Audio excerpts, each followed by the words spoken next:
Welcome to another episode of the Limitless Life Podcast. I am your host, Kyle Smith. And if you have not done so, hit that subscribe button so that you never miss a podcast. And if you love this podcast and want some more tips and tricks on how to improve yourself, go ahead and subscribe to my YouTube channel. There are tons of instructional videos there. You can find the links below. But for today, from across the planet in New Zealand, there we go, my friend, my guest, Kelsey Rigler. Kelsey, welcome to the show, my friend. Thanks, my man. Appreciate it. I'm excited to be here. Excellent. So real quick question that I think is a cool way of asking what you do for work, but what is it that, how does what you do impact the people around you? Oh, cool, man. I like that one. Man, that's such a good question. So how does it impact people? I give people the tools that they need to be able to go out and live the largest life that they possibly can, whether that's through the main vehicle that I utilize, being fitness, or incorporating some form of mindset work or stoicism or something like that into their life. That tends to be the tools that I utilize to allow them to live the largest expression of their life that they possibly can. That's interesting. So when you say largest expression of their life, what do you mean by that? Well, it's kind of interesting that, like, with the name of your podcast, but to me, I think about freedom, and I think about the capacity to do anything that you want to with your body, and with your mind as well too, because the mind does have that influence on our body and how we go out and experience the rest of the world around us. But I think about the word capable. I think about even the word fit itself, and fit being what are you capable of doing? And I think about having the freedom to say yes to anything that you want to with your life, whether that's going out for hikes, whether that's adventuring or exploring, or being able to go lift a weight, or to be able to show up as a parent and pick your kid up without, as silly as it sounds, being afraid of putting your back out, or to even show up and lead your children through life and help them become better individuals. I think that, yeah, when I think of fitness and the role that it has, I think that we can use it as that tool to help cultivate those things. So yeah, it comes a lot back to freedom, a lot back to living a limitless life and being able to do all of those different things. I really like that. I have clearly, because it's called Limitless Life, I have a very similar approach to my training as well, where it's about the fitness. It's about the ability to do things. It's the ability to experience life. The finite amount of time of life that we seem to forget is that it's finite. Living that to the best of our controllable ability, you know? Yeah. I totally agree that fitness, I think fitness is a gateway drug into the rest of an excellent experience, because from the body we can perpetuate, or no, we can so when we handle and dial in the internal, the external just falls into place, I think, in my mind at least. Yeah. Oh man, I completely agree with you. Like, it's good. So where did that approach come from? Man, it came from years and years of experience. I think I started off very much like a lot of other people, with aesthetics-based approach. Like I grew up morbidly obese pretty much, and got to a point where when I was 17 years old, I weighed 155 kilos and had a moment of reflection, where I just realized that if I was 17 and I was that big, that I probably wasn't going to live to be 30, and I'm 33 now. So I've passed that trajectory. I've gotten through. But what kind of came about over years of experience was I first started off in bodybuilding, which is very much like your aesthetics-based pursuit. So I did that for 3 years, right? And I went through and realized that, yeah, well, it's great to have a rockin' six pack and be, I hate to say it like this, but be dick skin lean and do all of these different things that you didn't actually, yeah, I got you there. You didn't actually get to enjoy the rest of the experiences of life. And it actually made, I hate saying it like this, but for a somewhat miserable existence. The discipline was amazing. Everything was great. But if you asked me to go out for a massive hike, there was no way I was going to be able to do that. I would just be way too exhausted unless I was in my off season. And then that led to performance-based metrics with powerlifting. And I absolutely loved that. And that was phenomenal getting to see the strength. So I started to realize then that strength had an impact on the rest of my life as well too. But that then became something where, oh, I couldn't go out for a hike because I had to do my squats at 85% of my 1 rep max on a Monday. So I didn't want to ruin myself for that. And finally, I guess when I found CrossFit and its whole like ideology behind preparing for the known and unknowable, that's what started to formulate this, I guess, this drive to find out more how fitness could be something that could be used to allow us to experience everything else, and not partaking in fitness for the sake of being a better fitness, I guess, connoisseur or individual. It was actually, how can I utilize this thing to allow me to get more out of life, which I think when we all sign up for the gym is what we wanted in the first place anyways. But then we kind of get coaxed into these other avenues where we're like, oh no, I need to get shredded. Oh, I need to be super, super strong. And you're like, yes, those things help. But at the end of the day, I think it's meant to amplify our life, not become our life, which there's nothing wrong with if it does. It's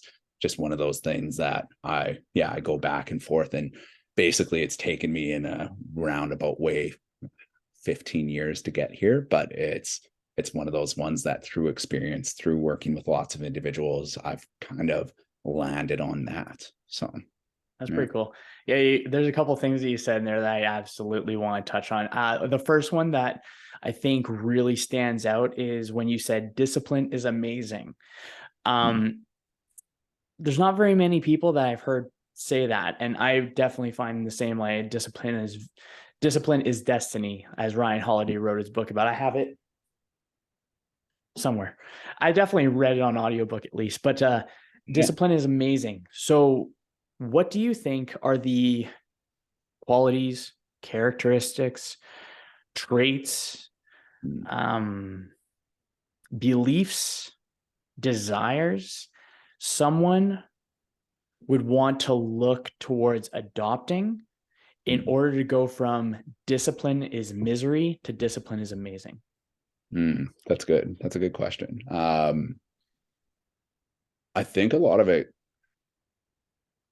like you said it in a very good, succinct way, like discipline being destiny, as Ryan Holiday would say. And sometimes not to beat the Jocko Willink horse, but like it's the whole discipline equaling freedom.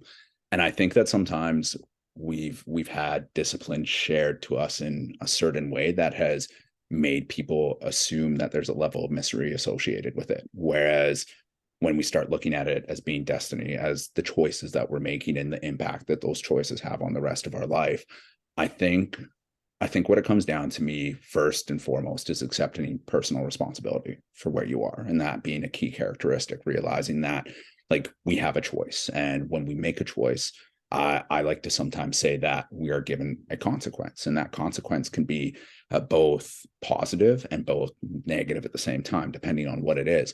But understanding that when we want to be more disciplined, the more that we start to, well, first examine who we want to become, and then second, ask ourselves what kind of characteristics we would need to develop to become that said person, that starts to give us that foundation for the choices that we can start to make. It starts to allow us to ask the deeper questions about, okay, well, if I want to accomplish this, what would I need to do in order to accomplish it? What would I need to be more consistent with? Because to me, it comes back to an immense level of consistency, is how can I be consistent? How can I show up? How can I create habits that last a long time? If you think about like James Clear with Atomic Habits, I know he's really, really popular, but everything that he talks about, you can take and apply. You can stack these habits. But I guess, to answer, come back to the question, I think about finding the things that you know that you can do consistently, and that will allow you to live that, like that larger expression of your life. That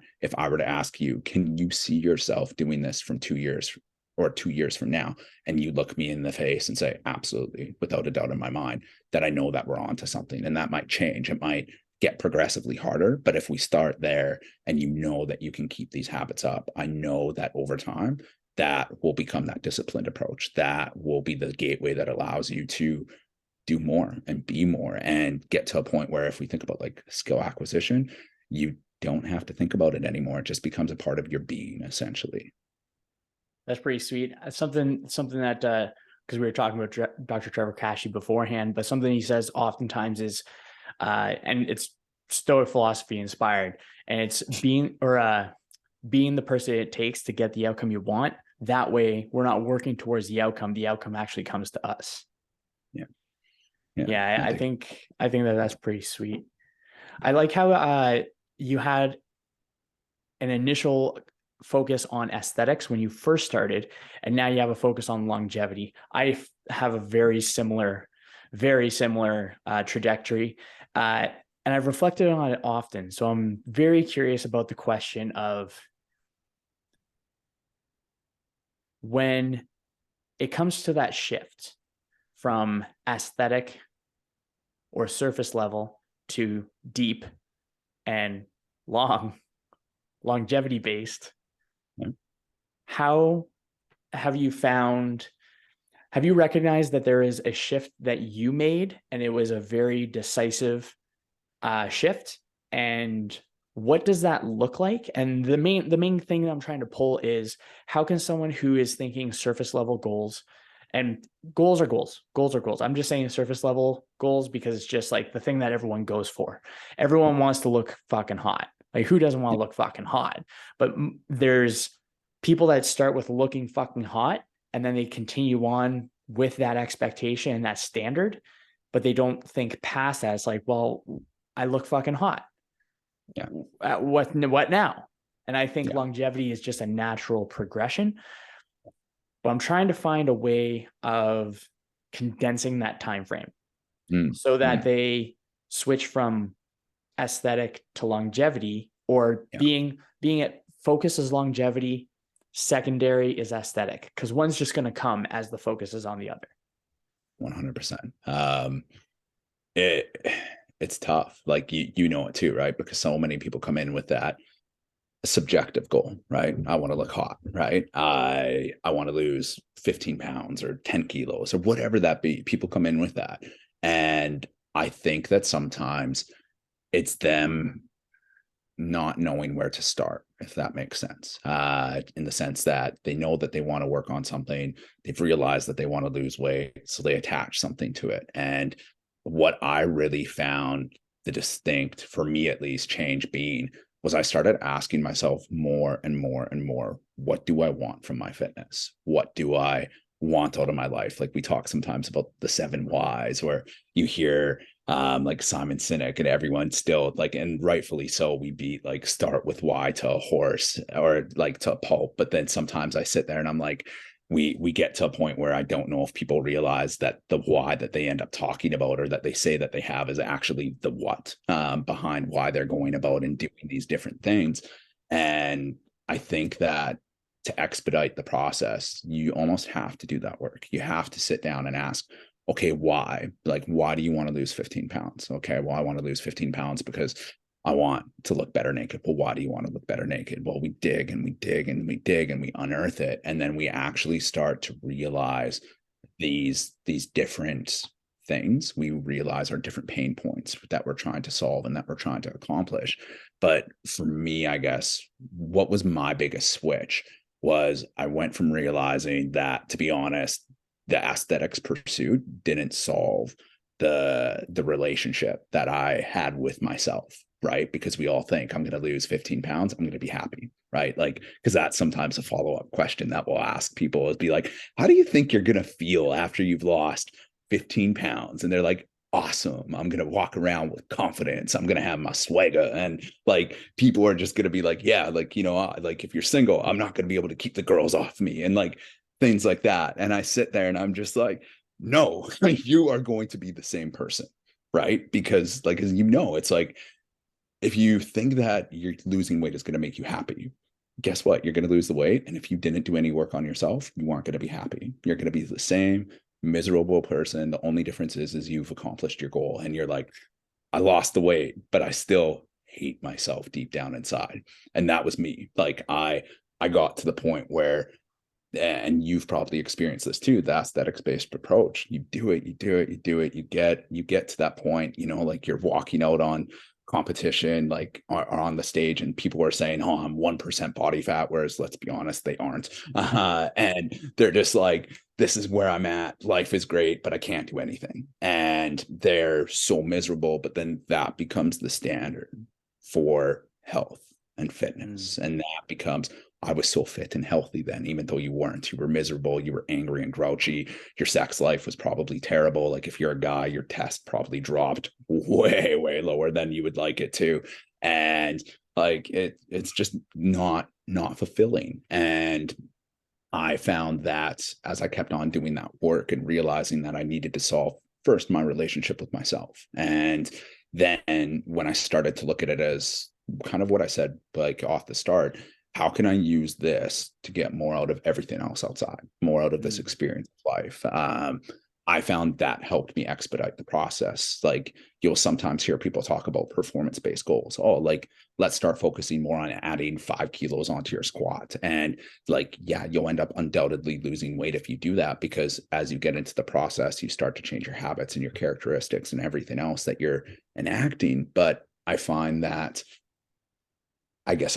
when we do that, that sometimes that creates another narrative that we focus on, which is the performance. And then what happens if you get injured? If you've had a very big injury take you out of it, then you again lose that whole identity. So it comes back to, well, what am I doing this for? What is it trying to solve? And how is it allowing me to be more effective in the rest of my life and like milk this finite existence that we have for every single thing that it has? And that, I think, is how to expedite it. Like we come in thinking sometimes it's 6 to 12 weeks. I'm just going to do this, get my goal, I'll be done. And it's like, no, it's a lifelong journey. It's something that's never ending, that there's an unlimited amount of growth. But as we grow in it, especially if we set ourselves up right and we do the deep, meaningful work, the rest of our life grows in correlation with that as well too. Mm-hmm. So along with, no, I'll go. There was two different trajectories on that one. I'll go on the first one first. So, what I have this theory that we start with pleasure-based goals. Yep. So looking sexy, or at least for myself, because actually listening to you, you have it seems like a much more like a vision for longevity. Yeah. And until you introduce that, I actually had an anti-vision towards longevity, because I found for myself, and I'm putting this out there just as like an alternative kind of way of looking at it, but I found that a pleasure-based goal, I was past the point of pleasure-based goals. Yeah. So then we have to go with a pain-based goal in order to get my ass in the gym. And the pain-based goal is like when I'm old, busted up knees. It's like a whole thing. I'm in a movie. I like have it very, very, it was inspired by a client of mine. Not a friend of his, not him, but it's very, very vivid. So I've just been making sure that my knee health was good, because I have a history of like, or my family has a history of like knee issues and stuff like that. And I'm taking advantage of all the information, all the uses of the things that we have. But do you find that is there a pain-based component, or is it more of a pleasure-based component for your longevity-based? Yeah, that's really good. I'm going to say both, but I'll explain. Both in the sense, I see exactly what you're saying. So I'm going to unpack and say from like what I've experienced with clients, with my family, even with my own life, right? So, and injuries as well too. So from a family pursuit, coming up in a morbidly obese family, something I recognized, especially going from Canada to actually coming over to New Zealand, and this is a little bit of a shift in difference here, was the quality of life that people lead. So in Canada, like it's hard with winter, but here in New Zealand in winter, and I say winter with air quotations because the winter here is like a fall in Canada. It doesn't get that cold. You're able to get out every single day and you can move, right? Whereas I would say that in Canada, the amount of 60-year-olds that I would see living a quality of life that would be something that a 90-year-old in New Zealand would live, synonymous essentially. And I started looking at the quality of life that my parents were leading and asking questions. And even for my switch, I was fortunate to end up in a gym where the average age of the population was 50 years old.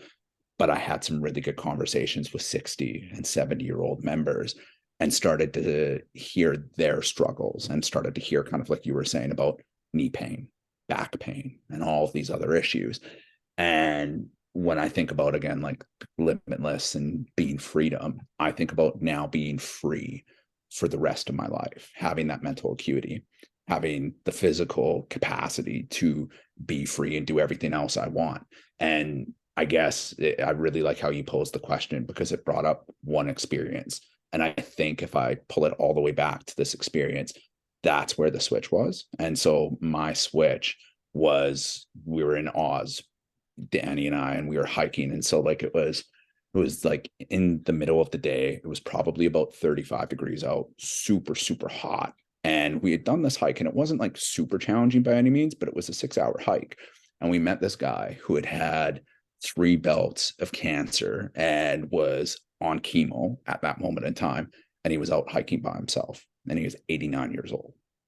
And even though he was going through everything else, that hit me really hard, because I realized that here this guy was like, yes, he was facing some adversity with the cancer that he was going through and constantly rumbling with. But to be 89 years old and to have that mental acuity and the physical capacity to still go out and move your body, that to me became the end goal. And at first it was fear of pain, which was driving me, because I, like, from my powerlifting history, I've got a massive list of injuries that is a mile long, that at one point I had doctors tell me, hey man, like, you have the back of a 65-year-old and you're 23. I'm like, great, that's awesome. And my knees I've blown both of my patellofemoral tendons in them, and had just a list long of injuries that the fear of not being able to live and move and do everything else really, really influenced that. And it's weird, because on one hand you hear like, I should know this, but Aristotle, I think it was, what a shame it'd be for man to grow old without knowing that which his body is capable of. I don't know if that was him or someone else, but like, I think of that from performance being like, I need to milk it for everything that it has. But then I'm like, what a shame would it be to be 85 and to wake up and need assistance to put on my pants, to not know who my wife was anymore, to not know who my kids would be, to not know anything else of my existence that I've had on or like in this planet and that I've lived, or to potentially do the work that I need to do now, even if that means putting my ego off to the side, to be able to get to that point where I can be 80 and still moving and thriving and getting the most out of my life. So pain became pleasure, if that makes sense, because I switched from even a performance-based metric to how can I move as well as possible? How can I still come in and find that ample amount of challenge that I need to get me out of my comfort for the day and to allow me to continue to grow, but to do so in a way that ideally, and I'm still learning this because I'm only 32, will set me up so that when I'm 85. Yeah, that resonates big time with me. I find that, I find that folks are just not thinking forward enough. They're thinking of their now and their past more often than they're thinking of their now and their future. And there's even less people thinking of only now. Yeah, 100%. And that's been a practice that I developed in the last year, especially, where there is no day other than right today. Yeah. And to keep myself in check, I actually break down, I stole this one from Ed Milet. Yeah. You break the 24 hours up into 3 segments of 6 kind of thing, something like that. Or basically they're excluding like hours of sleep. So every 6 hours you do a reflection. What did I do today?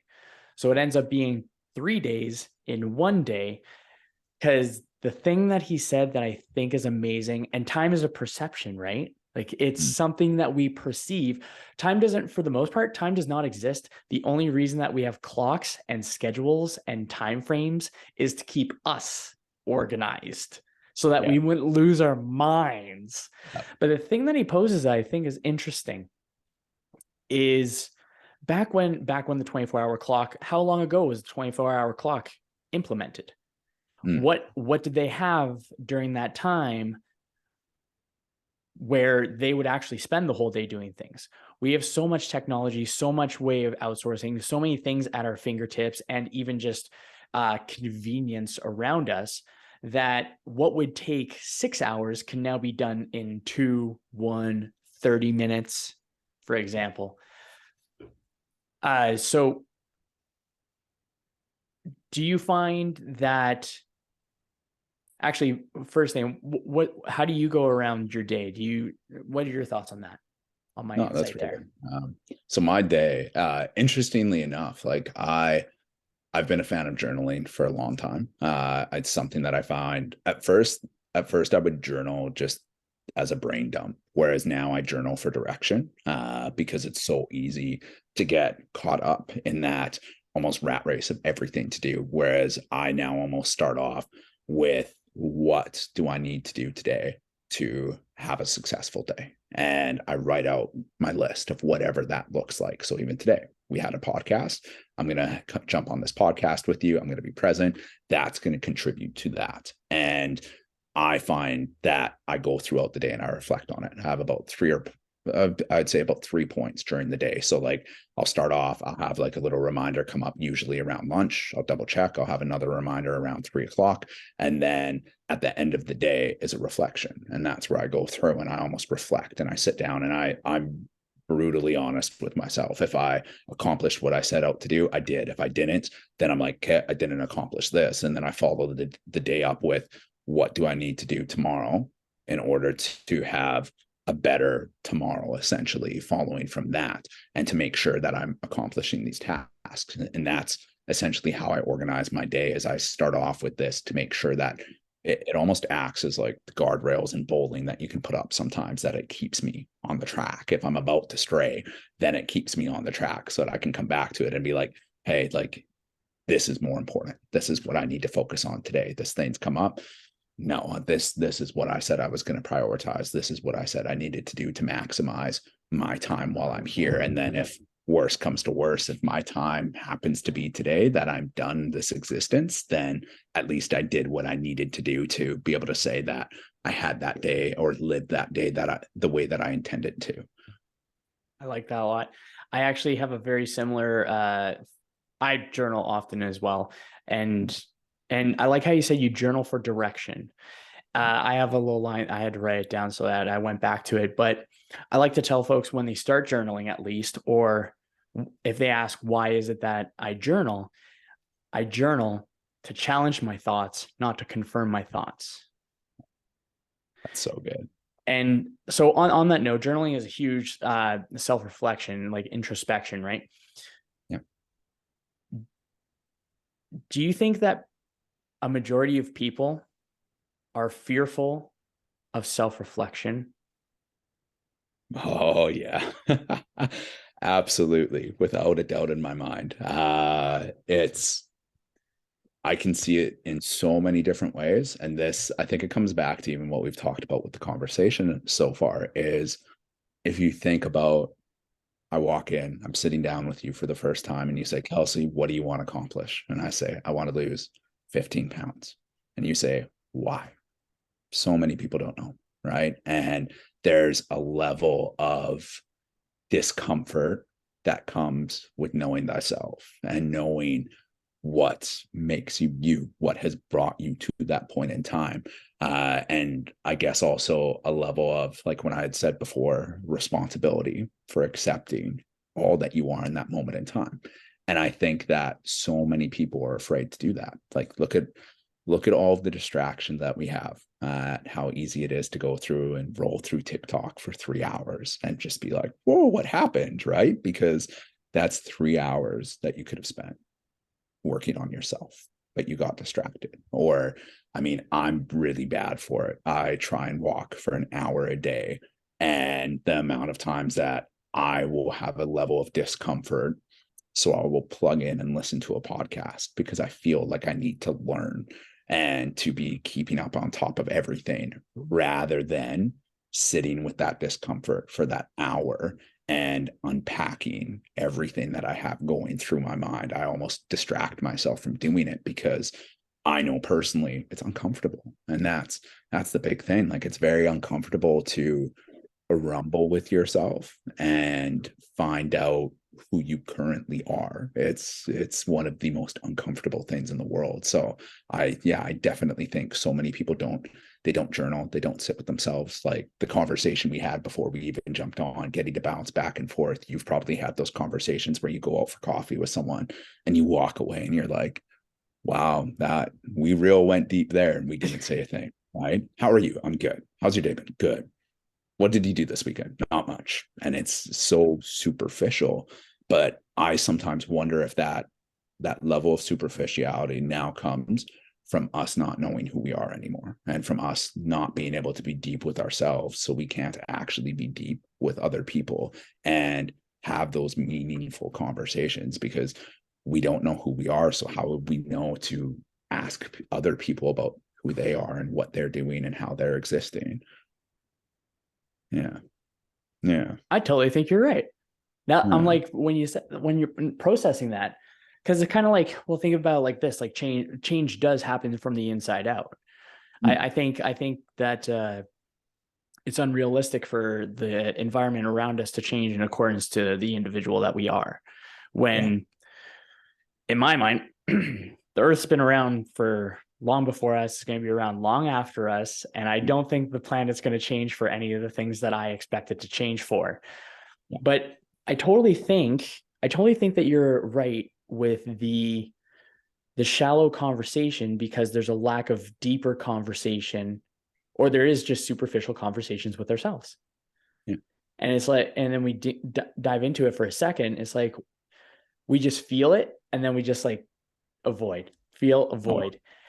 So I think you're definitely onto something. I think you're definitely spot on with yeah. that, because when I think back on the times where I was having the most superficial kind of conversations, or like not superficial, but like shallow, let's say, just say Shallow. shallow, like Yeah. Yeah. That's a good word. it was Yeah. about, like, it was up to knee height. It was knee Yeah. height conversations. I wasn't swimming in the ocean, I wasn't hanging out in the Marianas Trench, you know what I mean?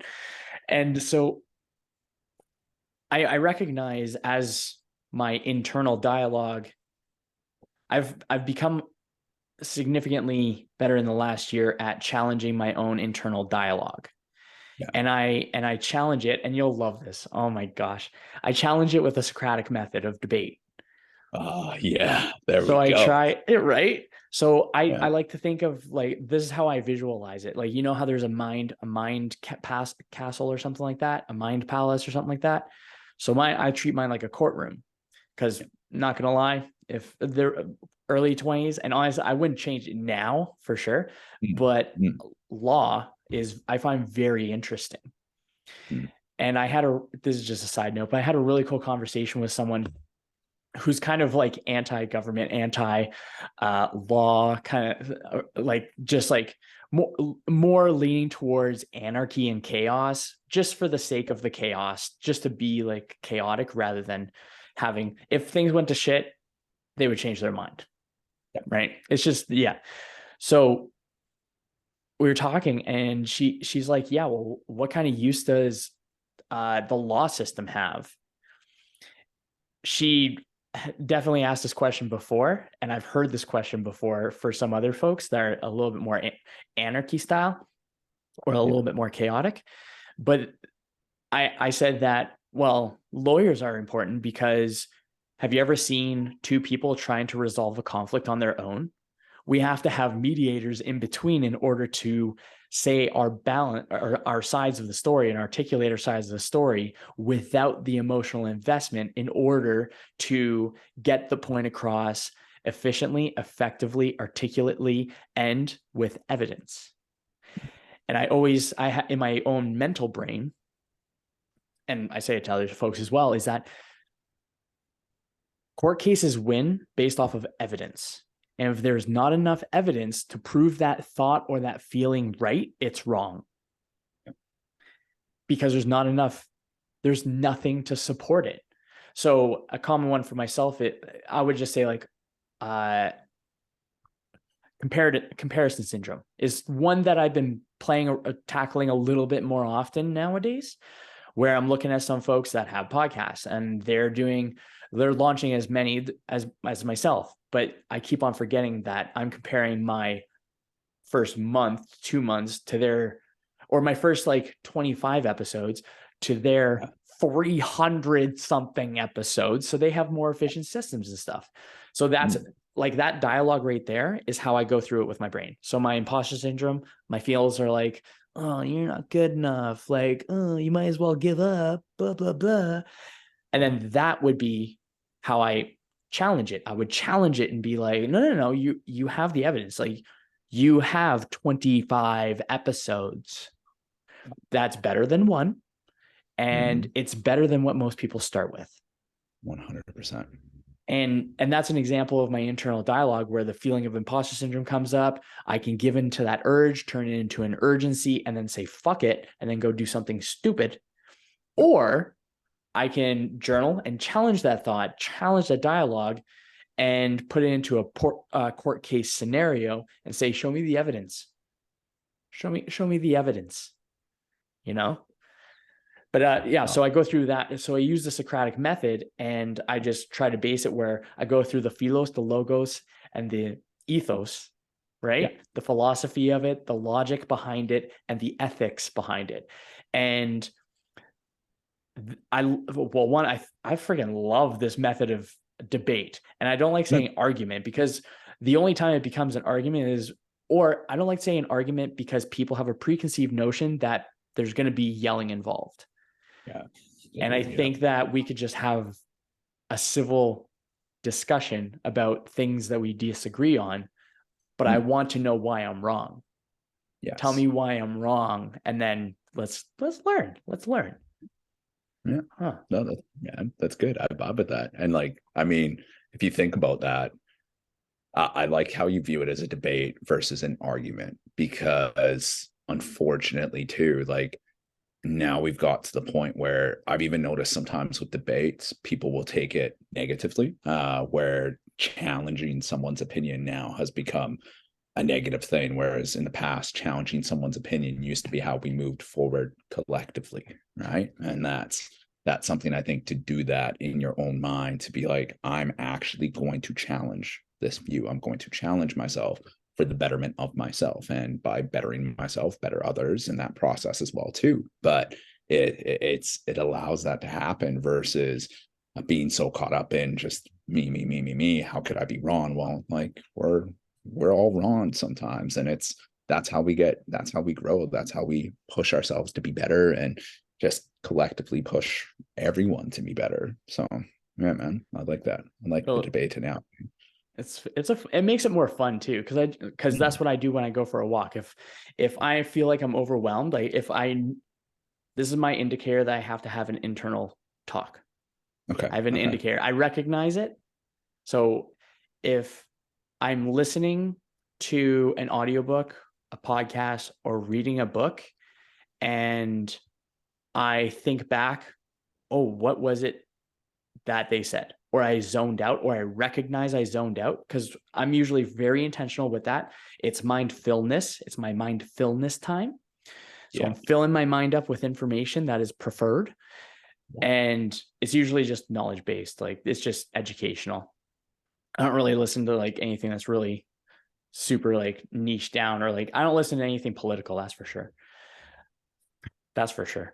But just because it just weighs on me a little bit too much, and it gets me a little, it's all grouchy. But when I recognize that I'm not paying as close attention to what I'm reading or listening to, I see that as I'm disengaged with the activity, which means I got to get engaged with whatever's going on internally. Yeah. And then that's been the way that I've really found, that's been the cue for me to challenge whatever's going on, or at least like understand what's going on. Why is it that I feel this way? What is going on right now? Is there something that happened or a thought that came up that is just getting me riled up? Is it really that important that I'm riled up? Probably not. So it's just making sure I don't turn something that's simple and nuanced into a catastrophe or my own internal Armageddon, you know? It's just keeping that in check. Yeah, it's pretty interesting. It's pretty interesting shit, man. I got a question for you on that one. On that note, what does your day-to-day negative internal chatter say? Oh man, my negative internal chatter. A lot of it's imposter syndrome. A lot of it. There's so much that goes in. Comparison gets me all the time.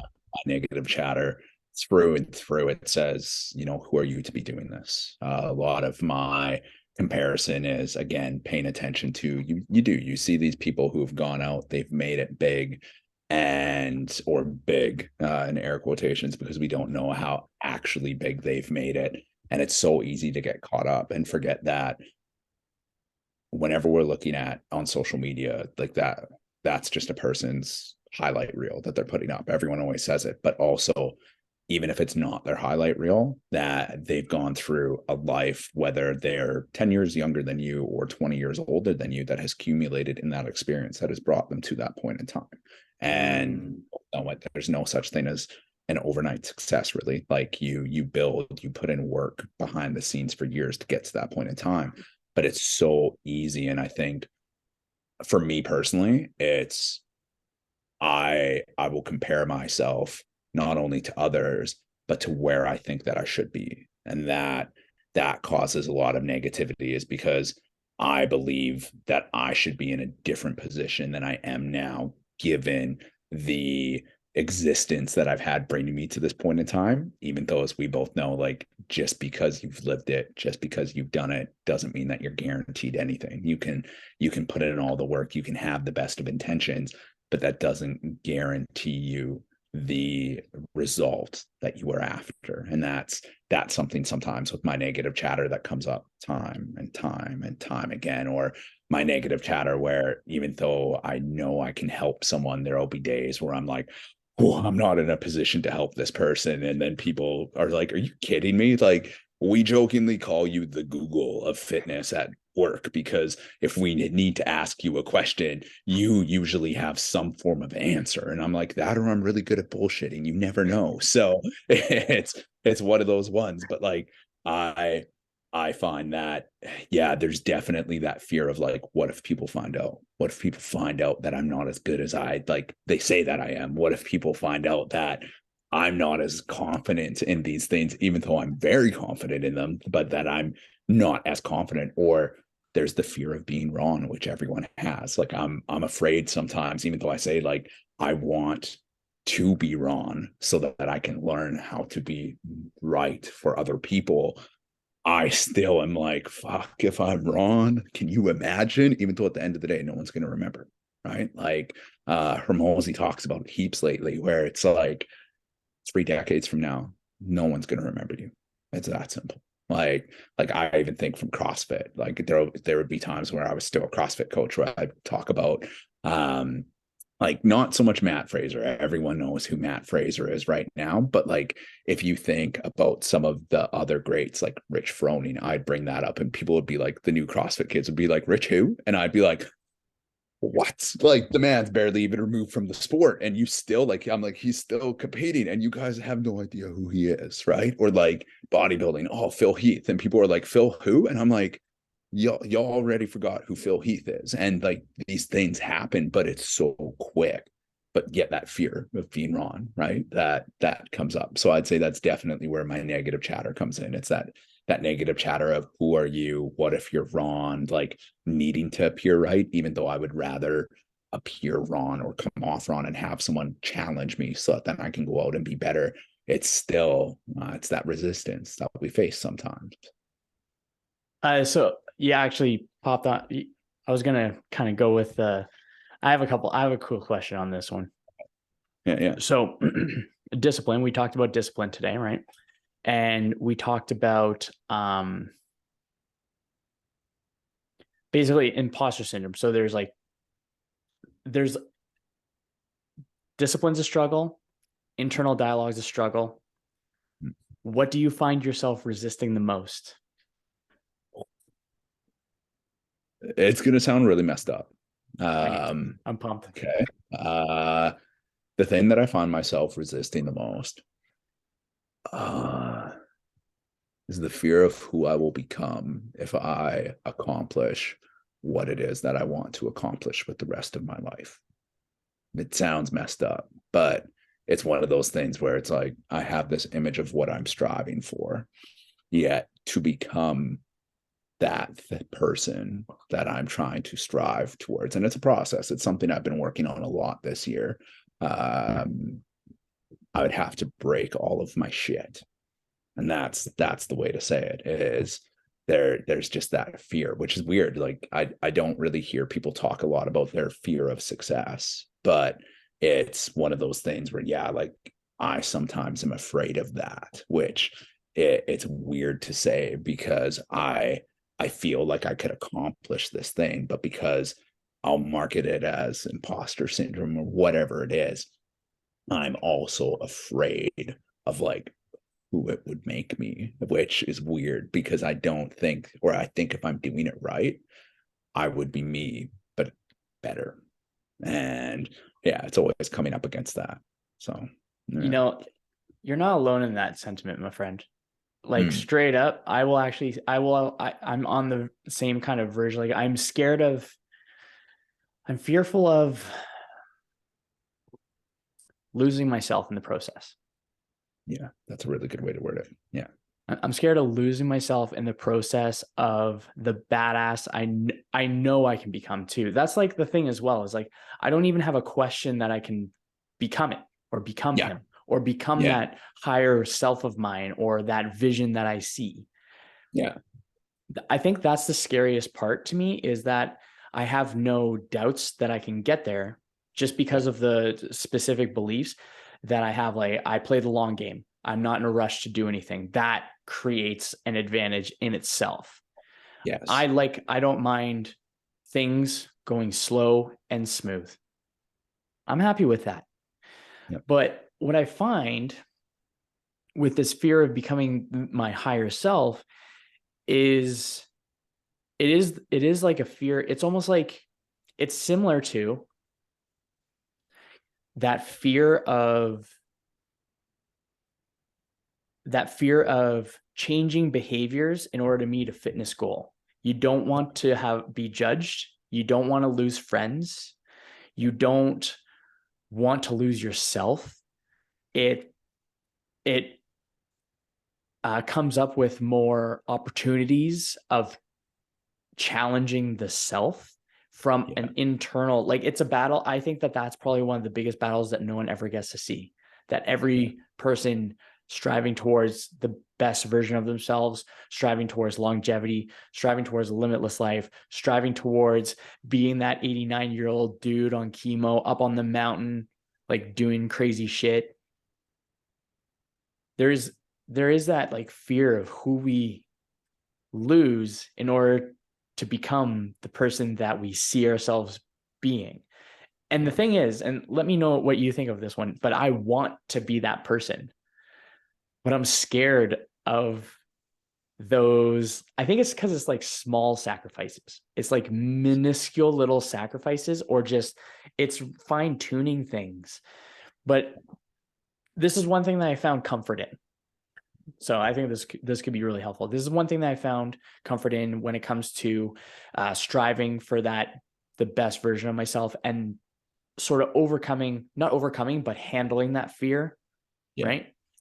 Because keep in mind, fear is an acronym for false evidence appearing real. Mm-hmm. Eh? Mm-hmm. Yeah. I Uh, like it. so I found that one part of the fear is there is a component of, can I handle the power that the best version of me can accumulate? Mm-hmm. That's scary, because you always hear the thing where power corrupts everything. That's not the actual quote. There's an actual quote for it, but it's like power corrupts or corrupt. I forget what it is, but basically power creates corruption. And that's also a reason why people are like, oh, you don't want to make a lot of money because you're going to turn into a power hungry asshole. And I find that there is something that is known as the greed gland, where if it'll just keep on going, right? If we don't pull back our greed, then it's just going to keep going. And there's no such thing as enough accumulation. If we accumulate more, then we're hungry for more, unless we like bring it back. So the thing that I think power cannot corrupt is good character. Yeah. Power can only corrupt poor character. Yeah. So with saying that, what do you think are some solid practices of creating a good character? Yeah, that's good. The first one, it sounds cheeky, but I always think about like knowing what you value and what you stand for as a person, because I think everything else stems from there. Like, yeah, I don't know in your practice. In my practice, I actually ask people, every single person that I work with, I say, what do you value? And it's surprising the amount of people that don't know. And then I constantly find the parents who will say family, that I'll sit down with for a half an hour and they won't mention family once. That's something that fascinates me, that I see a lot of time and time and time again. But the reason why I say that is because if you don't know what you stand for, it's like that whole, like, if you don't know what you stand for, you'll fall for anything. But there's so much truth in that, where if you don't know the things that you value, if you don't know that, yeah, you do actually value family, then it's very, very hard to create a life that aligns with that. And it's very hard to determine the characteristics then that you need to be able to, I guess, cultivate to be able to align with those values as well too, especially if you're lacking in those characteristics. And that's where I start with, like, I guess it comes back to starting with yourself and knowing, well, first the characteristics and the values that you have, but also defining what they look like. But what does success look like for yourself? What does it actually mean? And being sure that, which is hard to do, that success isn't being influenced by anyone else. Because if you have that very clear depiction, then it can't help but, I guess, set you up in that way that you need to be in order to accomplish those things. So like with values, I constantly am observing mine. I'm constantly asking, because it's so easy for me to say family. Like, I have an incredibly supportive wife. I've got my dog who's sitting next to me. I've got a cat. I've got all of my other family as well too, that aren't dogs or cats. And I think, like, I used to be for years the one to jump the gun and say, I value my family. But at the end of the day, it's like, as much as I value my family, that's a cop-out, because I also value being courageous instead of being comfortable. I also value freedom. I value all these different things. And when I look at those, that gives me that North Star. That gives me that thing that then I can strive towards. And then from there, it's like we've kind of had the undertone throughout the whole entire podcast so far, is like, okay, well, what sort of habits do I need to cultivate? Okay, perfect. Now, how do I need to cultivate those habits in a way that, I guess, would be me exhibiting that discipline, that consistency, and that ability to show up? Because, as you know, like, the things that you do influence who you become. Just like that idea of like thoughts become things. It's the fact that, like, if we have that internal dialogue and we have all this, if we aren't willing to unpack it and do the work, it's so hard to direct ourselves at what it is that we're trying to accomplish. Hope that makes sense. Yeah, absolutely does. Yeah, that was a good one. I like that. I think I'll steal that one for sure, and definitely get some like incoming clients. For anyone that's listening to this, if you ever work with either of us, you know what to expect. Yeah, it's good, man. So I like it. So on that note of the higher self, the best version, what would you call your future self? Like the person that we're talking about, the badass. The badass, the one that I'm trying to strive towards being.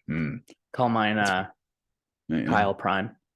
You call it Kyle Prime? Yeah. It's interesting. I usually call mine, like, it's funny because my like law enforcement name is Kelsey, but I always call it like Kels 2.0 is what I say. Like that's what I think about a lot. And what does that look like? I think about so many, I guess, different things that I'm trying to strive towards, or not even trying. I mean, the process of becoming and unpacking. And when I think about it, I think about being, it's interesting, like a person who is capable of providing for my family, who is there for them, who I used to think about things like legacy, like leaving this impact where everyone would remember me. And now I think about legacy being, if I'm able to have kids someday, the impact that I will have on them and the fact that they'll remember me as a father. Like, I think it's creepy, like not creepy. It's a lot of my fears are forward thinking fears, which is great, but terrible at the same time, because I'm like, we talk about the power, right? And accumulating these things. And I'm like, with that power, with that level of success, you hear about all the horror stories of the dad who wasn't there. He wasn't involved in his kid's life, achieved the level of success, got divorced, ruined his relationship with his children and everything else. And that's one of my biggest fears is I want to be there. I'm madly in love with my wife. The thought of ever not having her by my side after everything we've been through in our 9.5 years is just like incomprehensible. And then I think about like, yeah, if we're able to have kids someday, getting to that point where I'm like, I've achieved everything, yet they aren't there and they hate me or they resent me because I wasn't there, even though I built this life for them. So it comes back to like Kels 2.0 being a guy who is present. And even when he can't physically be present, he is still able to show up and make his family feel loved and valued and appreciated, and like they have more meaning in his life than the work that he is doing, because the work is great, the work is phenomenal, it's that thing that takes up more of our life than anything else. But at the end of the day, if I have not been present in their life and done anything there, that just doesn't do it for me. And then I also think about like, I think one of the coolest journeys in the world would be to be a dad, because then I can influence who my kids become and I can lead them and I can demonstrate these characteristics, and that will make me a better person. So I think of this guy who is like, it's weird, but like I don't know how to describe it fully, but of like this savage badass that is just making these kids that go out and they can lift, they can train, they can think for themselves, they can solve problems, they aren't afraid to rumble with themselves and have these deep conversations and reflections. Like we were talking about off camera, like how if you go back, like our grandparents, they had to remember things, right? Like they had to remember phone numbers, they had to remember all of these different things, whereas like we don't have to anymore. We're just offloading our capacity. So I think about like, how can I create these kids that people are like, you're from another planet, because they're just deep and they are able to think and focus on levels unlike other people have seen. And that comes from me then being that representation and leading them. And that's what I come back to, is like Kels 2.0 is this guy, even though he's in the process of it, it's enhancing my ability to do my own deep work, my own reflection, to show up and make sure that I'm being the expression of the standard that I expect them ideally to become, or that I would like to influence them with. And yeah, I think that when I think of that person, because you said too with you, there's no question of who you are going to become. There's no question that you can't accomplish that. And that's how I feel. There's no question. I know that I can. It's that matter of just making sure that like I do the damn thing and I become that person, because that person would be just a savage. And whatever that looks like, whether it's podcasting and sharing stories, coaching coaches, or doing this other development, that will all, oddly enough, if I work on myself, be taken care of as I continue to move forward. I think that the little bit of fear that you have is like healthy fear, Mm. because I think, and I definitely feel that kind of same sense of fear as well, where it just feels like a little bit of pressure, but I find Yeah. like it is the right amount of pressure. I think when a lot of folks, or at least previously for myself, when I felt that kind of fear come up, I would scurry away from it. Yeah. Now I recognize it, I understand why it's there. And then I recognize that the reason that I'm scared is because I care. Yeah. And it's rare to care. Yeah. And I think that that's such a crazy kind of like, oh, it's just crazy. It's just crazy thinking of like how, well, realistically, this is definitely like a stoicism practice, but not it's like the glass half empty, or the glass Yes. half full, Yeah. or the glass just is. The Mm. glass does not have to be optimistic or pessimistic. It could just be a damn glass. And I find that there's been more societal narratives. I think it's funny because everyone talks about societal narratives, and I try to avoid it because everyone's talking about it so freaking much. Like, Yeah. it's crazy, but it is kind of true where we've been told these are good feelings and bad feelings. This is how you want to feel. This is how you should feel, Yeah. rather than being taught how to think about how we feel.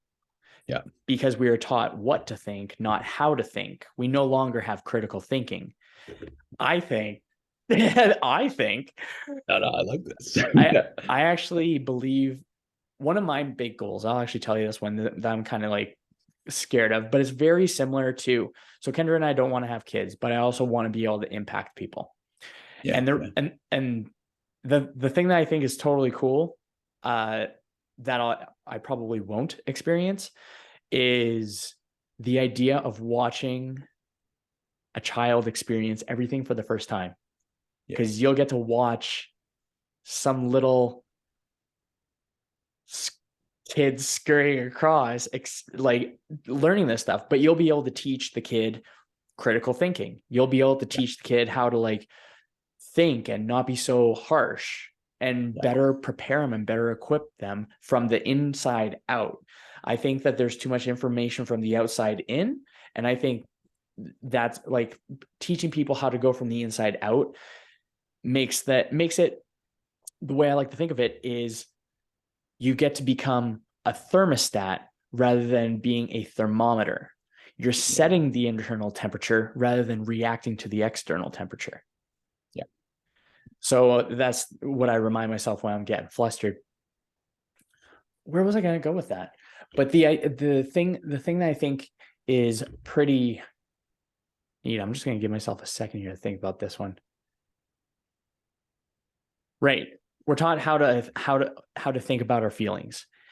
And removing morality, good or bad, from something that every human being experiences, because the only difference between you and I is our consciousness. We're both born of the same point in time. Yeah. Which is kind of crazy. So a physicist, I gotta share this one. So a physicist actually says it, and he said, he's like, people are always wanting. They always want more. And then he explained it where we are all the accumulation of material from an exploding star billions of years ago that came together spontaneously in order for us, giving us, not in order for, but giving us the opportunity to experience the universe around us for a finite amount of time. And he says, why would you want any more than what you've got? And I was like, I think it's a very interesting frame, because I think when I went from me to we, that's when I really started accelerating most progress in my life. And it was like so huge, so cool. Yeah. I've totally forgot what my original point was, but it was pretty sweet. But I do have a society question for you, or unless you have input, go for it. No, well, I was just going to say, like, it's very interesting how you brought that all up, because I always have this thing, right? Like where I'll use rain, for example, right? Like people will go and it'll be raining outside and they'll just say, oh, today's so shit, just because it's raining. And it's that thing that's completely and wildly outside of their control, but they're allowing that thing to basically have a massive impact on how their day will go. And one of the things, I might butcher how I say it, but sometimes that I like to say is, what if life isn't happening for us or to us, that life is simply just happening, and we're the ones that attach our feelings to it and attach our perceptions to it, and we're the ones who define whether it's good or bad. Because if you think about it, like, again, with that like lack of ability to think, we're the ones who have been taught this is good, this is bad, don't do this, do that. And because of that, we've developed this framework of good and bad that we've applied to so many things, where at the end of the day, like, I often sometimes take a second, catch myself, take a breath and say, is this really as bad as it is? Or is it my perception of what is happening that's making it as bad as it actually is? And then you peel that onion back more and more and more. And then you get to that point where you're like, it's an event. All that it did was happen. It's my perception that determined whether or not it was good or bad. Right. So yeah, I like where you were going with everything that you were saying. Nice. I remember where I was originally going with a little bit on there, but I totally think it would be sweet. It's on my bucket list to be able to have a program or be able to do a talk. I do want, I'm going to end up on stages talking. I know that. I don't know what for, but I know I'm going to be on a stage. Like I went to the fitness business mastermind in Arizona. Okay, yeah. And at the end of it, I stood on the stage, and it was all empty. It was all empty, right? But standing on the stage, I really like kind of walked around. I got a feel for it. I got my toes wet, and I was just kind of feeling, I was kind of taking it in. I was thinking, how could I possibly be on a stage? No. What information can get me on a stage? And not specifically like what information should I acquire? It's more so, what information is specific to me that other people can find utility in? Yeah. In that moment, I knew, I was like, I will be on a stage at some point in time. It's just the way it's going to go with how we were talking about, right? But I would definitely like to go to early 20s, 2019, 18, especially dudes. I would love to talk to dudes on this one to get them to understand that progress and vision are two things in my mind that can pull a man out of the darkest depths of their mind. Mm-hmm. It was in World War II. And there were comatose folks, like so depressed, like experiencing such depression. And it was dudes. This was just an observation with dudes specifically. And they were comatose. They weren't moving. They weren't talking. And then suddenly they were given the job of driving around the town and picking things up and stuff like that. And their moods shifted. So they went from comatose to purpose and vision driven, and they were able to take themselves out of those depths. Yeah. So that's something I really want to be able to plant the seeds of in basically younger guys that were in a same situation as myself. Yeah. So rather than going another 5 years where they are not getting taught any of this, I want to try getting it in there as quickly as possible. So if I get to talk at universities or high schools or something like that, I think just someone who's implementing it, applying it, and can articulate how, why, or at least come up with just conversations if there's questions, because I like questions. I work well with questions, so it would be ideal. But I think that would be a really cool experience. And I think that would be something that would be very fulfilling for me. Yeah. I think that would be very fulfilling. Yeah. Yeah. It's crazy. Well, I could absolutely see why it would be 100%, because that's something I go back to all the time. So that's pretty sweet. So I got a question on the society part, since I brought up society. So this is one of my favorite questions too.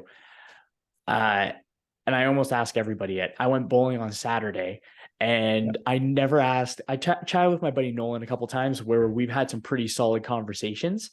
And some of them we were like, oh man, we should have just recorded that. It was like really good. And his buddy Jordan was there and we were just chatting. And I was telling him about the podcast, and they're like, oh, are the questions unique?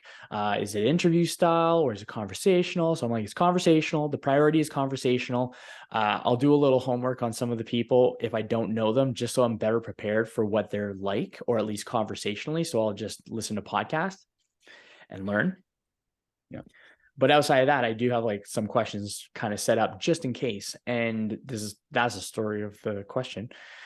And they both enjoyed it quite a bit. So I think you'll enjoy it. But the question is, what is something society cares about that you don't?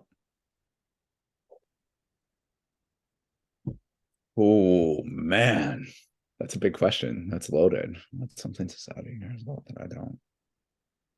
Oh, okay. I'm gonna go with this one because it's something that I've noticed coming up a lot lately, and it's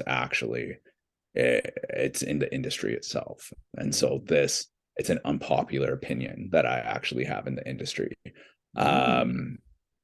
There's a lot of, I've realized, at least here in this side, so I don't want to speak for like all over the world, but a resurgence of your worth being predicated based off of how you look. And the value that you have in the world being predicated off of how you look. And you and I both know this as well too, that like it's one thing to have a level of leanness and be healthy and all of these other things, but like health is such a variable metric that it's something that, I'll use bodybuilding again. We look at bodybuilding, and if you were to do the bloods on some of the bodybuilders that are out there competing, stepping on stage, yeah, sure, like I said at the start, they're dick skin lean, right? Awesome. You can see the striations on their striations, but their level of health is just like non-existence pretty much. And I think about that a lot, where I guess it's not that I'm trying to go away from that, as I feel that like our health is our wealth. It's the number one most important thing that can contribute to the rest of our life. But the fact that we have now, or I've seen this trend going back to the aesthetic side of things, being that is the ultimate depiction of your health, where I'm like, okay, cool, you're shredded, you're lean as, and the rest of your life is in shambles. Now what? Right? So like, I think that it's not that I don't care. It's that I think that the narrative needs to be challenged a little bit more, that we need to find this common ground of like, what does it look like? What does it look like to actually get there and arrive to this point where I don't want to use the word balance, but where we have achieved this level where kind of like you talked about with the thermostat, but I think about the radio, like the old fashioned radio where you had to adjust the treble and the bass and everything else. And sometimes you have to change it per song, which is synonymous with where you're at in your life. Sometimes you have to change just a wee little bit when a new song or a new chapter comes up in life, but find that and fine tune it so that then we can get the most out of that point. And like, it too, there have been people out there where it's easy to look at someone and say like, this person isn't disciplined, because if they were, they'd be shredded, right? Whereas for all we know, that person has cancer, and that person is fighting this massive thing that we can't see. And I think it's just a shame to judge someone's worth or value based off of that. So yeah, that's something that lately I think my head goes to more and more and more, that I keep coming back to this. I also think that sometimes like success being the only metric based off of how much money you make, I'm like, success is so much more than that. If you lose your soul in the process of making all the money, what's the point? So yeah, there's bits like that I like that. Go back. Yeah. There's a, so actually on that note, so what do you think could shift in other people to change their viewpoint in life? So there's definitely, okay, that's more like a broad question. Definitely a broad question, not exactly lined up with your answer, but the viewpoint is common. Hmm.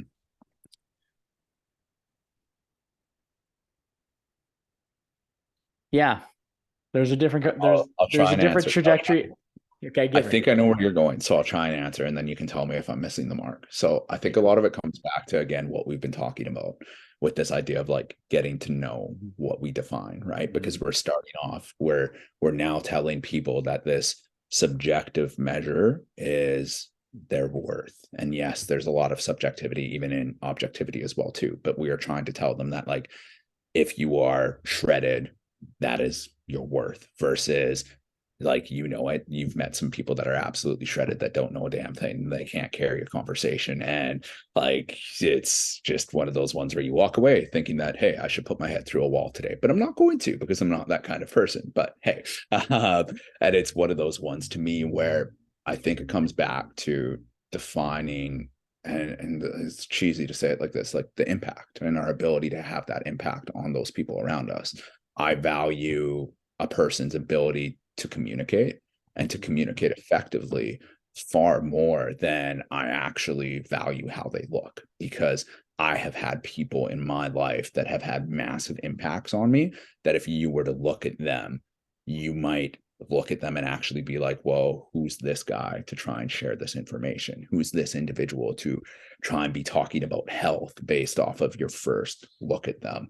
Whereas if you sat down and gave them the time of day, you would sit there and be like, oh my God, like this person has just challenged every single thing that I know or enhanced what I know based off of my conversation with them. So I think sometimes it comes back to more as individuals shifting that narrative is our ability to sit with discomfort and to actually listen and to listen with the intent of hearing what the individual has to say rather than trying to be right and trying to come at them with our own narrative. And I think that I get it. We're busy and we have a lot of things up, but it's or going on, but it's like giving that person the time of day and actually hearing and then making your judgment based off of that. But I do understand and how busy we are. Sometimes it's easy to look at someone and be like, I'm not going to listen to you and just move on. So yeah, I don't know if that answers where you were going with like your question, but To be honest, I wasn't sure where I was going either, but I like the answer. It was good. Yeah. So something that's pretty fun. So we're talking about how there's no good or bad behind feelings. Both of us have a really philosophical kind of approach to living, where the only reasons we got worked up is because we got ourselves worked up. And it's not by any means like the thing that I think is really interesting with a lot of folks and thinking philosophy, or especially like Stoic philosophy, is like, oh, you gotta get rid of your emotions. And that's not true. You still feel the emotions. It's just you respond rather than react, is the way that I kind of explain it. Yep. So on the note of a very important emotion, because why not? We might as well have a little bit of fun. Love. Okay. Love. Yeah. Yeah. What role does love play in building, creating, and developing in your life? It's interesting, right? Because you're right. It's such a strong emotion. I'm going to try and say it like this. It enhances and infuses the work that I do because deep down inside, I think that a lot of what I do is out of love. It's love for myself and love for others. It's from you said something very, very key earlier about like when you made the shift from me to we. And when I made that shift from me to we for the first time, I realized that we is love, that love for others, that love for helping them find the potential within themselves and realize that potential, that then that love being the same thing. I think that in a way is a foundation when you come back at it. Like, yes, you might not know someone in front of you and say like, oh, it'd be just awkward if like you walked up to someone for the first day and you're like, hey man, I love you. Like people, if you did that to 5 different strangers on the street, the looks you would get. But I also think about like I also think that love is something that we're afraid of now, right? Like, if like to say it, it's almost uncomfortable, or it's sometimes watered down on the same narrative, because you might have people that just throw the word out there, not knowing the impact that it has. And it's weird because I think of love, and this is where maybe, I don't know if like the stoicism side of me comes through, but I think of it as being this unconditional thing. And then that also comes in, like, and when I think of unconditional, meaning there is no good or bad, there it is what it is. It's this realness, this rawness that, to be honest, none of us can define, because it's so highly individual, and something that we all have our own experiences that shape it and shape what it means to us. But I think that there's an unconditional component, that there's something where we do without, like I'll tell my wife I love her. If she doesn't tell me I love her back, or she loves me back, I'm not going out there being like, oh, she didn't say she loves me. What's going on? Does she not love me anymore? Like, there's nothing like that. But then it's like that with clients. It's like we will give someone something because, in a way, yeah, we might not be at that level where we love them, but out of love for helping people find within themselves that thing that they didn't know was there, or that they knew was there, they just needed help and guidance, being able to unleash and maximize. And whether or not that person does or doesn't act on that thing, not having our impression of them change as a result, being able to understand that just like us, they were human. And yeah, I think that's where, like, I view that love side of things. I think that's how I see it influencing my creation whenever I create something for someone. Whenever, even from, like, I don't view myself as a creative on social media, but whenever I put out a post, it's out of love for people and out of me wanting to give them a tool to help them, even if they look at it and they're like, well, this is dumb, or if they look at it and they're like, man, I took away one thing from this monologue that you wrote us, but hey, like, it's there. I think that's what it comes back to, is like, it's a love, right? And if something happens that I lose that love, whether it be for my work or something else, then that's my cue. It's time to change and do something different. That's cool. Yeah, that's a gooder. That was a solid answer, man. Oh, that's really good. Yeah, I'm very much so in the same boat where I like to remind myself to lead with love. I lead with love.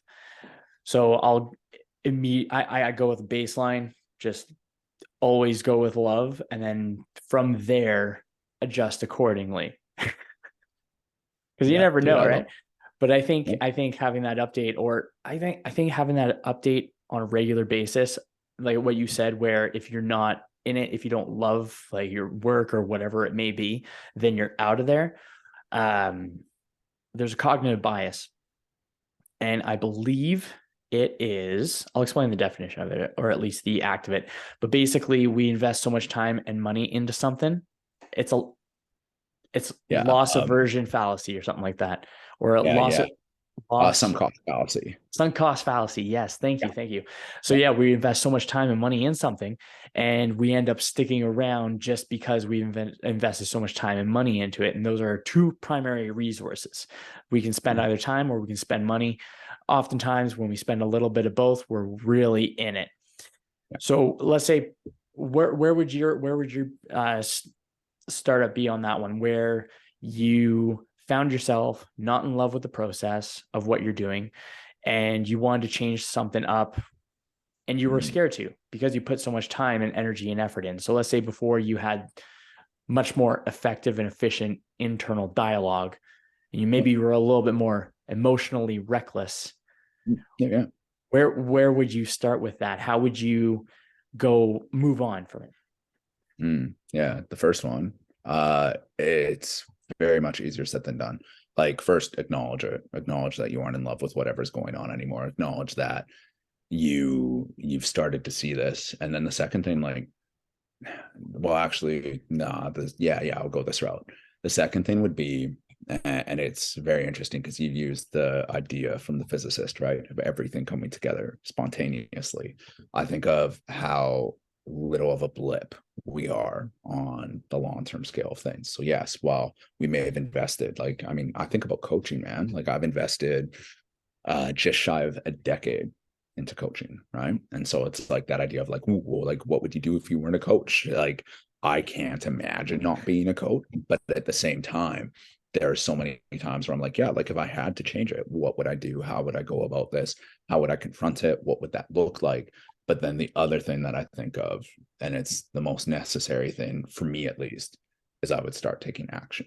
And I would realize I'm not in love and I need to take action, because most of the things, most of the discomfort, most of even who we want to become is on the other side of action, and constantly being able to pivot and adjust that. And that's the part that's easier said than done, because it's so easy to, like you may have experienced it with clients. You may have had that client who is the dad who is a CEO of a company who has woken up and realized he hates his job and he's no longer in love with his wife anymore. And he's 45 years old. Right. And so it's like, that's the common one, but it happens. We know it happens so much. But to be like, well, I have my kids. Well, I have this job. I have my partner. And the thing that I think is that at that point, if you've exhausted every single thing that you can in your power, or like in your power to make it better and do all these different things, then I think about the impact again that we are having on those around us by not making those changes and by not stepping into who we need to become, because there's a level of discomfort with ourselves that comes with that. And I think that if like it's like you saying you're going to step on stage someday, so you've identified that's something that you want to do and that you are going to do. But it'd almost be like you identifying that and then doing nothing. You went and you stepped on that stage. That was another thing. Like you stepped on that stage to first, like, really ask the question. Second, be certain in yourself that you had the correct answer, that you are going to do whatever it takes to get on that stage. Now you need to do it, because if you don't, there will always be that question. Always. Especially if like you get to make it to the end of your time and get to reflect on the life that you have led of what if. And that, I think, for so many people is the worst, because I also think that if we're being honest with ourselves, we don't get to the end of the time and then have the opportunity to sit there and say, what if? Because we're doing that in real time. And so many people are going through, they're in relationships and they're in jobs that they absolutely hate. And they have that inclination and they're saying, what if, what if, what if, what if, what if? How could I make this change? But for the sunk cost fallacy, they're too afraid. And that's one of those ones to me. Like I hate bringing it up, but look at the light that COVID shone on so many people, right? And how that changed how people are viewing work now. That changed so many different things, changed relationships for the better or the worse. And it changed and had this impact because for the first time in most of our existence, we had a mandatory period where we had to sit and come to terms with ourselves and actually think about it. And that's where the busy narrative and everything else comes in, where we're it's too busy to do this. So I'm so busy. So like we almost pawn not doing those changes that we need to make off of, I'm busy, I'll get to it. There is a tomorrow. Yeah, I'll do it tomorrow. I'll do it tomorrow. I'll do it tomorrow. Whereas like we've talked about living right here, right now, and knowing that there is no tomorrow, right? Like it's kind of like that whole, I think it was Apollo or Adonis Creed and like Rocky, like yelling at that point where he's going through and just being like, there is no tomorrow, and like just going through with that fight scene. But man, like that's it, right? And so like we just pawn it off on that. And I would say it's taking that action. Like take that action, acknowledge it, do what we've talked about today. Like go through, write it, challenge your narrative, debate or have that debate with yourself, and then take action. And that's how you start making the changes. And yes, there's the sum cost fallacy, but also realize that's a story that you're telling yourself. Also realize that it's your story, that I've invested 10 years in this. How could I do anything else? How could you not? Because if it's 10 years of your life and you're still going to live for 30 years, bro, like it would be such a waste to be miserable for those 30 years. Like even one of my friends, I talked with her today, and I want to say I always forget her age, but I want to say in her 50s. And it's the amount of things that I find, like I told her today, she's one of the most inspiring people that I know, because she is constantly trying to seek ways to learn and grow and improve. And here she is at her age, and she's trying to master YouTube, is what she's been talking a lot about. And I'm just like, how fucking cool, right? To have that acknowledgement. And you talk to her about it, and she's like, well, like, I still got at least another 30 or 40 years left. Like, why am I not trying to do this? Yet, how many people at 50 would actually try and make that change? Where it's like, yeah, when you think about it like that, it's kind of like the whole, like, I don't know, like this belief that at 30, all of a sudden our life just stops, right? It's like you wouldn't tell a 20-year-old that, like, oh, I've lived a good life if they're 20 when they could live to 80, right? It's such a small component of their life. And that's things that, yeah, I guess I just look to where I'm like, yeah, like, how can we have that growth mindset, as like someone like Carol Dweck would talk about, where we can continuously grow and improve, and we can constantly make these changes, and we can debate these narratives that we have, or seek out people who can help us break down those narratives so that we can continue to move and get the most out of life. Nice. That's pretty sweet. You know, yeah, I think that's I want to talk more, but we're probably going to end it on that one because that was a really good point. Yeah, and I think that was fantastic. So got 2 questions for you. I told you what they were at the beginning. So now we get to finally release them. So, Kelsey, my friend, first, I want to say thank you very much for being a fantastic guest, for being a fantastic human, for caring, for loving, for being mindful, for being introspective, and for pursuing being a better human being. And I think that's awesome. And I think that you're going to have a very positive impact on the community, whatever your community ends up being. It's just going to work out really well. So thank you very much for being a guest. I think you're a fantastic fella, and I'm excited to see what Kels 2.0 comes up with. Thanks, man. Appreciate it. Yeah, for sure. So the very first question: you're on your deathbed. No information exists. No Facebook monologues exist.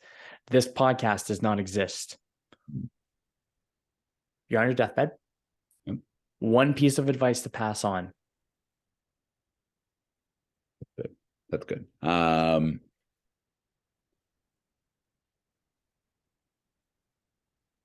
Okay. The lessons that you need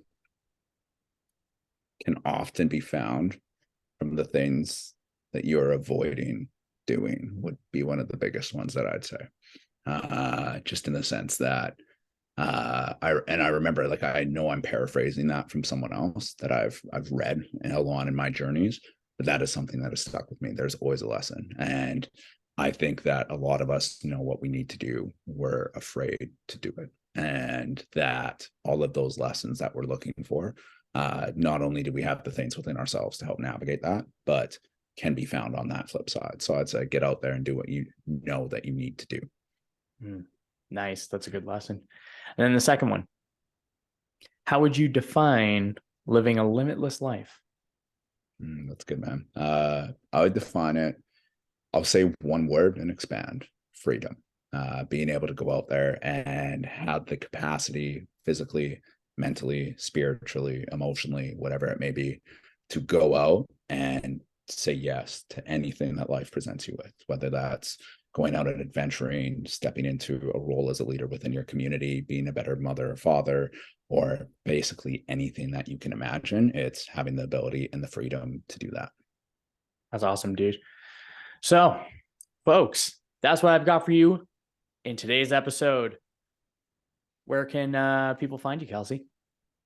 So the biggest one that they can find me, I would say, is on Instagram. So it's at kelseyrigler.coach is where I'm at. That or at Virtuous Approach. Either one of those two would be the best places that they can find me at. Beautiful. Excellent. So, folks, if you love today's episode, please do me a favor right now. Share it on your Instagram stories and tag me with my handle at WarriorBodyKyle, along with at KelseyRigler.coach. in the stories, please. That is one of the ways that we grow. And until next time, I hope your day treats you as good as you look.